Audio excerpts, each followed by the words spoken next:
नमस्कार, आप ABJ news देखने की शुरुआत कर चुके हैं। मेरा नाम है राजा झा। इस वक्त सबसे बड़ी खबर बिहार के पूर्णिया से आ रही है। देखिए, पूर्णिया में पप्पू यादव के कार्यालय में अगर कहें तो पूर्णिया पुलिस ने धावा बोला है।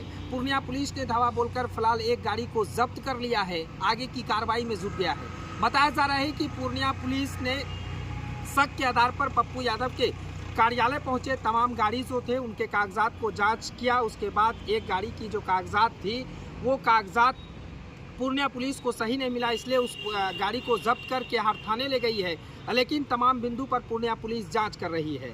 पप्पू यादव भी वहां पहुंचे हैं, पप्पू यादव के समर्थक भी वहां पहुंचे हैं। पप्पू यादव कई बड़े बड़े आरोप लगाए हैं जो आपको सुनाएंगे, लेकिन स्क्रीन पर देखिए किस तरह से पप्पू यादव और पूर्णिया पुलिस की अगर बात करें एसडीपीओ और तमाम जो नज़दीकी थाने के अधिकारी हैं और तमाम फोर्स को भी कार्यालय के पास में लगाया गया था और हर बिंदु पर पूर्णिया पुलिस जांच कर रही थी। लेकिन बताया जा रहा है कि जिस तरह से पूर्णिया पुलिस ने पप्पू यादव के वाहनों पर आरोप लगाया है, चुनाव प्रचार का वक्त है, पप्पू यादव पर पूर्णिया पुलिस ने कहा है कि जिस तरह से जो गाड़ी की परमिशन नहीं ली गई है वो गाड़ी परमिशन उसको लेना चाहिए, अगर नहीं लिए हैं तो उस गाड़ी को हम लोग जब्त किए हैं। फिलहाल पप्पू यादव क्या कुछ कह रहे हैं वो आप सुनिए।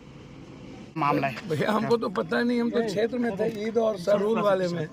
आप लोगों ने देखा होगा, अभी जानकारी मिली कि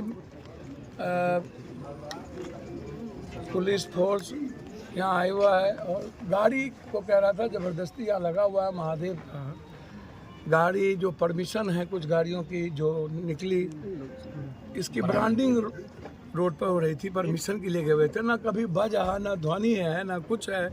उसके बाद यही तो कारनामे, और ख़ास तौर पर मैं पहले भी कहा हूँ और मैं चुनाव आयोग से भी आग्रह करूँगा कि इस तरह के रवैये से जिसका मुझे पहले भी शंका थी, और इस तरह के रवैये से मैं जब इस देश के किसी दुनिया में नहीं डरता ही नहीं हूँ, और पूर्णिया कभी डर का नाम रहा ही नहीं।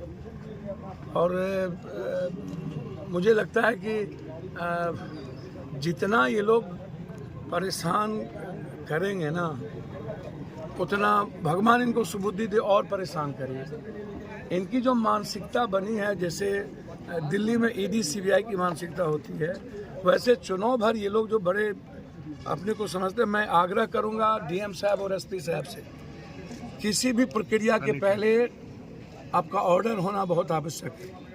मुखेर कानून का कोई ऑर्डर नहीं आवे, ये सही नहीं होगा। और किसी के कार्यालय में आकर के आप वर्कर्स को धमकाएं और ज़बरदस्ती गाड़ी ले जाना चाहें, ये कौन सा ऑर्डर है, कौन सा लॉ है, ये इम्पोर्टेंट है। मेरा ये सीधा, मैं इससे ज़्यादा कुछ नहीं कह सकता हूँ, आप खुद देख लीजिए। और ये जो प्रताड़ना की सीमा है, एक तो पहले गार्ड ले लिया गया, बीएमपी गार्ड पट्टा में यहाँ अभी तक नहीं दिया गया। उस वक्त भी मैंने यह आरोप लगाया था, कहा था इन लोगों की मनसा है पप्पू यादव को मरवाने की। मैंने गार्ड जब लिया तो उस वक्त भी ये बात मैंने कही। मात्र 4 गार्ड हैं, जबकि वाइट ग्रेट में मेरा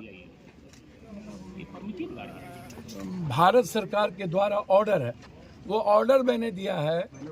जिस दिन कांग्रेस मैंने ज्वाइन की थी उसी दिन बीएमपी गार्ड को हटा लिया गया। मैंने कई बार पत्र लिखा, एसपी साहब से बातचीत भी की, लेकिन अभी तक हाउस गार्ड नहीं दिया गया। एक तो वो मानसिकता आप देख लीजिए, और फिर किसी कार्यालय में आकर के आपके पास यदि किसी भी तरह की कोई प्रमाणिकता है, आपको पूरा लॉ कहता है कि आप आइए देखिए, लेकिन आते ही जबरदस्ती गाड़ी ले जाएंगे बिना किसी कारण के, तो इससे बड़ा दुख और क्या हो सकता है, ये आप समझिए। कौन कौन सी गाड़ियां लेके जा रहे थे ये डीजे की गाड़ी लगा हुआ है, ये ब्रांडिंग के लिए रोड पर थी।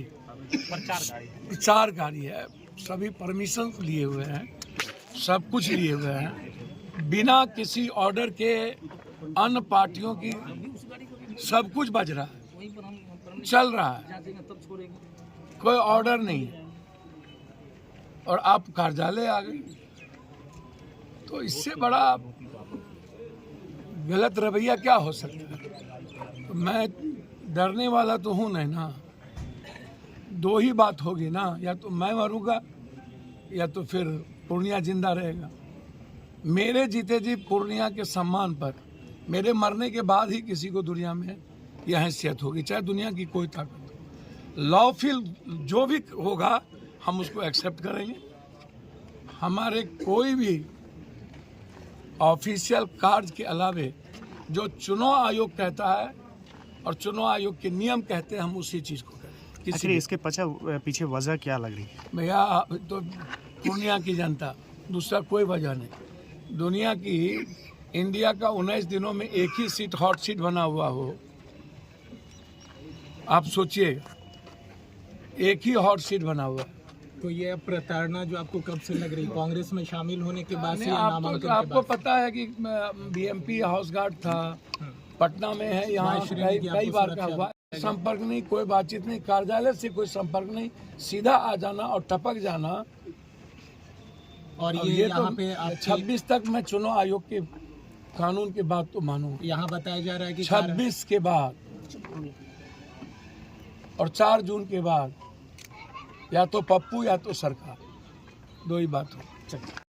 तो आप पप्पू यादव को सुन रहे थे। पप्पू यादव ने कई बड़े आरोप लगाए हैं, यहाँ तक कि पप्पू यादव ने कह दिया है कि अगर हमारी हत्या के पीछे साजिश रची जा रही है, अगर हमारी हत्या होती है तो इसकी जवाबदेही खुद प्रशासन होंगे, क्योंकि हमने कई बार अगर कहें तो एसपी से लेकर आला अधिकारी तक को अपनी सुरक्षा की मांग कर लिए थे। हम जब कांग्रेस में ज्वाइन किए थे तो उस समय ही हमारे जो जवान थे उनको घटा दिया गया था। उसके बाद हमने लेटर के माध्यम से पूर्णिया पुलिस हो या तमाम अधिकारियों को हमने सूचित किया है कि हमारी सुरक्षा दी जाए, लेकिन अब तक सुरक्षा नहीं दिया गया है। और जिस तरह से आज पूर्णिया पुलिस बिना अनुमति के अगर कहें तो ना तो कोई सूचना ना कुछ धावा बोला है और जांच पड़ताल कर रही है, कहीं ना कहीं उन्होंने साफ कहा है कि 26 अप्रैल को जनता इसका जवाब दे देगी। तो फिलहाल ये खबर आपको कैसा लगा कमेंट सेक्शन में बताएं। अगर आप नए हैं तो हमारे चैनल को सब्सक्राइब कर लें, बेल आइकन दबा दें। तब तक के लिए धन्यवाद।